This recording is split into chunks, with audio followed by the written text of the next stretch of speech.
My Karen wife refused to care for our 4-year-old daughter and claimed she was throwing up for attention, so the next time she was sick, I returned the favor. My wife has never been the brightest light bulb.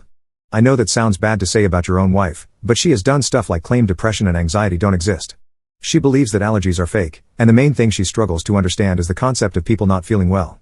According to her, when she was a child, nobody ever got sick and that catching the cold is propaganda.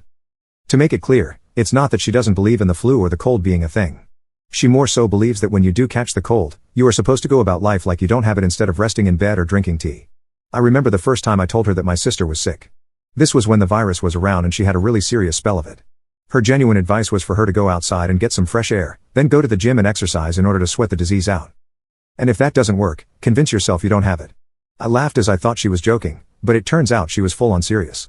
A few weeks later, when she found out that my sister did not follow her advice, she became very angry and told me I'm only feeding the narrative that humans aren't resilient beings and are instead delicate daisies who need their hot tea and blankets when sick. She and I had our daughter 4 years ago, and I genuinely believe that she would understand what babies indeed do need all the care in the world, but this was not the case. I remember she would let her cry for hours or not feed her sometimes when I was at work to get her acclimated to not eating. Her reasoning for this was that it builds up her tolerance to surviving without food and therefore makes her body stronger in the long run. We had huge arguments about this and things only got better when I threatened to leave and even press charges for neglectful parenting.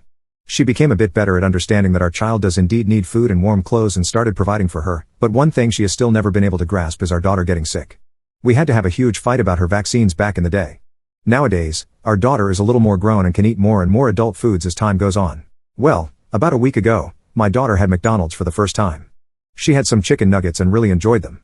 The next day, however, she started feeling really ill when she came to us in the middle of the night telling us that she was throwing up. Both my wife and I woke up, and she told me to go help her out. I did and stayed with her until she fell back asleep.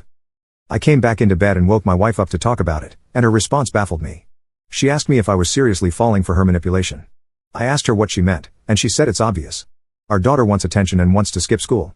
She has learned that by being sick, she will get attention, and she is now old enough to use things like that to her advantage. She isn't sick, and her doing things like this is your fault. I remember being in utter disbelief and going to bed. The next day, my daughter was still throwing up, so I called in sick to work to care for her while my wife complained all morning about how she was clearly faking even after I literally showed her she vomiting as well as the fact she has a fever. She still did not believe me. My daughter thankfully ended up getting better after 2 days of this.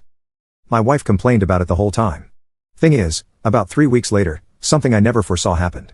My wife came down with food poisoning. She was bedridden and was throwing up over and over. I remember she asked me to get her some water, and this was where I had my sweet revenge. I told her that she was clearly faking it for attention. She was probably too lazy to go into work and wanted to lay in bed all day and isn't actually sick. I then told her to get her own water. The look on my wife's face was priceless. That was yesterday, and she's still sick today. I came in this morning to ask her if she's done faking, and she did not look happy in the slightest.